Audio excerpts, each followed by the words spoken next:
오늘 제가 드리고 싶은 얘기는요, 제가 몇 가지 영상을 업로드하면서 가장 중요한 걸 좀 빼먹은 것 같아요. 저희가 지금 전시하고 있는 모네, 르누아르, 드가 이 세 분의 화가들이 속해 있던 미술 사조, 즉 미술 화파를 의미하는데, 지금 저희가 전시하고 있는 인상주의 화가들, 즉 프랑스 파리를 중심으로 19세기 중반, 중후반에 주로 활동했던 인상파 화가들의 어떤 인상주의에 대한 특징들을 제가 말씀을 안 드린 것 같아요. 이게 사실 가장 중요하고, 또 인상주의 화가들 하면, 인상주의 화풍하면 서양 미술사에서 가장 큰 영향력 있고 현대 미술의 근간이 된다고 평가를 합니다. 그래서 미술관에 가시면 인상주의 화가들의 어떤 특징, 그 다음에 인상주의 화풍에 대한 어떤 그런 몇 가지 사실만 좀 알고 계셔도 충분히 미술관에서 아는 척을 할 수 있다. 네. 그리고 저희가 지금 도슨트 하는 내용도 서양 미술사를 근거로 한 내용을 토대로 담고 있기 때문에 제가 드리는 말씀이 중복되실 수도 있습니다. 저희 전시실에 와서 도슨트를 들으면. 그럼 제가 몇 가지 기본적인 내용들을 좀 말씀을 드릴 텐데요. 첫 번째, 인상주의 화가에서 가장 중요한 한 사람을 먼저 떠오르게 됩니다. 저희 미술관 전시 중인 모네라는, 클로드 모네라는 화가에 대해서 먼저 언급을 해드리고 싶은데요. 모네 같은 경우에는 어릴 때부터 그 캐리커처라 그러죠. 어떤 특징을 잡아서, 대상의 특징을 잡아서 간략하게 표현해내는 그런 그림들을 즐겨 그렸다고요. 즉 모네 자체가 그 전에 많이 모네가 태어나고 한참 미술을 공부하고 또 활동을 왕성하게 했던 시절에 가장 유행했던 사실주의 화풍이나 고전주의 화풍에 대해서 알고 있었고 그렇게 교육도 받았어요. 근데 그거에 대해서 조금 이제 지겨운 거죠. 자기 스타일이 아니고 또 뭔가 새로운 걸 찾다 보니까 그 기질 자체가 좀 남다른 도전 의식이 있었던 것 같습니다. 그래서 인상주의 화풍을 얘기할 때 모네만 제대로 알아도 충분히 어떤 인상주의에 대해서는 이해하실 수 있다라고 생각이 됩니다. 저도 그렇게 배웠고요. 모네를 좀 더 말씀드리자면, 모네는 캐리커처라는 어떤 그림을 통해서 특징을 잡아내는 그런 어린 시절을 겪으면서 미술 학도로서 공부를 해 갑니다. 그리고 파리로 이주를 해 와요. 근데 파리에서 자기가 경험했던 기존 미술가들의 그림들이 자기한테 만족도가 전혀 없는 겁니다. 그래서 가장 먼저 저희가 소개를 드리면, 모네의 그림 중에 인상일출이라는 그림이 있어요. 이 인상일출이라는 그림은 다시 말해 인상적인 페도지의 모습을 그린 그림이고요. 배경은 안개가 자욱하게 피어있는, 안개가 자욱하게 끼어있는 어느 항구 도시를 자기 고향에 있는 항구 도시라고 얘기를 하는데 어떤 항구의 모습을 표현한 겁니다. 근데 가만히 보시면요, 아직까지 항구의 전체적인 모습은 해가 뜨지 않아서 좀 어둑하고요. 그리고 안개가 짙게 끼어 있어요. 그리고 전체적인 색감 자체가 상당히 창백합니다. 그런 환경들 때문에 그런지 몰라도 그 태양의 모습은 상당히 아주 선명하게 우리 눈에 확연하게 들어와요. 그리고 빗줄기가 하나 들어오고 멀리 보이는 먼 바다의 하늘은 약간 붉게 물들어 있죠. 보통은 모네 하면 빛의 화가라고들 얘기를 하는데, 사실 모네는 빛의 화가라고만 규정 짓기에는, 정의하기에는 좀 뭔가 부족합니다. 절반밖에는 설명 안 하는 느낌이에요.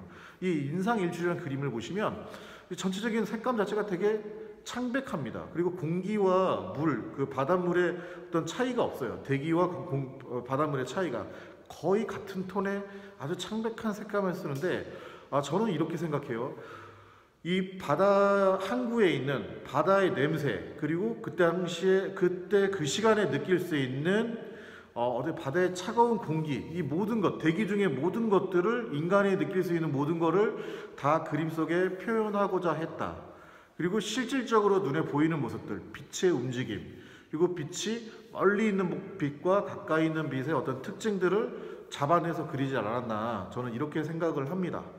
더불어서 인상주의 화풍의 특징을 좀 더 설명해 드리면, 모네의 인상일출에 빗대어서 그림이 전체적으로 붓터치가 빠릅니다. 그리고 가벼워요. 두께감을 주거나 어떤 질감을 살려내서 막 그려내진 않습니다. 가급적이면 간단하고 대상에 대해서 어떤 직관성 있는 표현들, 즉 어떤 보트의 모습도 대략적으로, 그리고 안개에 가려져 있는 어떤 뒤에 선박들의 모습도, 정박되어 있는 배들의 모습도 대략적인 어떤 실질적인 시야에 들어오는 모습, 즉 구체적으로 표현하지 않고 그 실루엣만 강조를 하죠. 그게 사실은 모네의 눈에는 그렇게 보였다는 겁니다. 네. 그래서 이 그림 전체적으로 봤을 때는 우리가 느낄 수 있는 그 시공간 내의 특징을 그림 속에 그대로 옮겨 담았다. 이렇게 보시면 될 것 같아요. 그래서 이 인상주의 화풍 전체적인 특징들 보면 그림을 그 사실주의나 고전주의 어떤 화풍처럼 사실적이고 디테일하게 묘사하진 않습니다. 왜냐하면 순간 내 눈에 들어오는 풍경의 모습을 그대로 캡처해서 캔버스에 옮겨 담는 작업을 하기 때문에 그런 어떤 구체적인 표현보다는 빨리 그 특징을 그림에다가 투사시키는 방법이 인상주의 화가들한테는 가장 좋은 어떤 포인트가 됐다. 그런 포인트가 되고 또 이 당시에 또 보면은 카메라가 개발이 됩니다. 사진기가 나오는데요. 이 사진기의 출현 자체가 사실주의나 어떤 사실주의적 그림을 그리시는 분들에게는 상당히 충격적인 사실이었다고 하더라고요. 몇몇 문헌에서 살펴보면. 그래서 이 카메라의 등장으로 인해서 우리가 어떤 사물에 대해서 디테일하게 표현하고 이런 것들을 그대로 있는 그대로 우리가 실제 우리 이런 말 자주 하잖아요. 사진처럼 보인다는 말을 자주 하는데 이때 사람들도 이 사진 기술을 보고 깜짝 놀란 거죠. 그래서 이런 그림들을 그대로 옮겨 담는 보고 베끼는 듯한 그 현재의 모습을 베끼는 듯한 그림을 그리는 사람들한테는 상당히 충격적이었고 또한 이러한 것들이 인상주의 화가들의 화풍에도 많은 영향을 미쳤다라고 저는 생각합니다. 물론 그런 문헌들도 있고요. 네, 절대적이진 않아요. 또 한 가지가 뭐였냐면 물감의 발견입니다. 그러니까 튜브 물감을 얘기한 거예요. 그 전까지만 해도 물감 세트를 들고 나가서 그리거나 아니면 뭐 어떤 초상화를 그리면 그 집에 가서 그려주거나 어떤 실내 공간에서의 작품 활동 아니면 실외에서 그리더라도 상당한 어떤 막 그 준비 사항이 많이 필요했죠. 근데 이 튜브 물감의 발명으로 야외 습작이 가능해져요. 즉 야외의 풍경을 그리기에 용이해집니다. 그러면서 이때만 하더라도 풍경화가 무지하게 많이 나와요. 예. 인상주의 화풍을 특징을 잘 볼 때는 어떤 물론 이제 초상화나 정물이라든가 기록화 등을 보면서도 얘기를 할 수 있지만 가장 큰 특징을 눈에 쉽게 볼 수 있는 거는 풍경들이거든요. 그래서 인상주의 화풍의 풍경을 볼 때는 한 발자국 뒤로 물러서라는 얘기가 있어요. 즉 사람의 눈에, 즉 작가의 눈에 보이는 어떤 풍경의 특징을 잡아내서 화폭에다 옮겨 담기 때문에 그런 것들을 실제 작품을 볼 때 가까이서 보면은 작품이 되게 둔탁합니다. 그리고 대강대강 붓터치한 느낌이 나요. 하지만 조금 더 멀리 떨어져서 작품을 감상하시다 보면 작품이 전해주는 그 묘한 매력이 느껴지고 입체감도 좀 더 살고 색감도 더 살아요. 예를 들어 르누아르가 그린 라그르 누에르라는 작품을 보면 그 작품 속에 등장하는 사람들의 모습, 그 다음에 그 물결, 라그르 누에르는 이제 수변 공원이거든요. 지명을 의미하는데 그 풍경의 모습이 대단히 둔탁하고요. 붓터치도 되게 성이 없어요. 그리고 붓을 그리는 게 아니라 드로잉의 느낌이 아니라 찍어내듯이 그려냅니다. 즉 빨리 그렸다는 의미죠. 근데 그렇게 둔탁하게 보이던 사람들의 모여있는 모습, 물결의 표현들이 조금 더 멀리 보면은 이해가 가요. 그리고 입체감이 삽니다. 그림을 보는 눈이 달라지게 되는 거죠.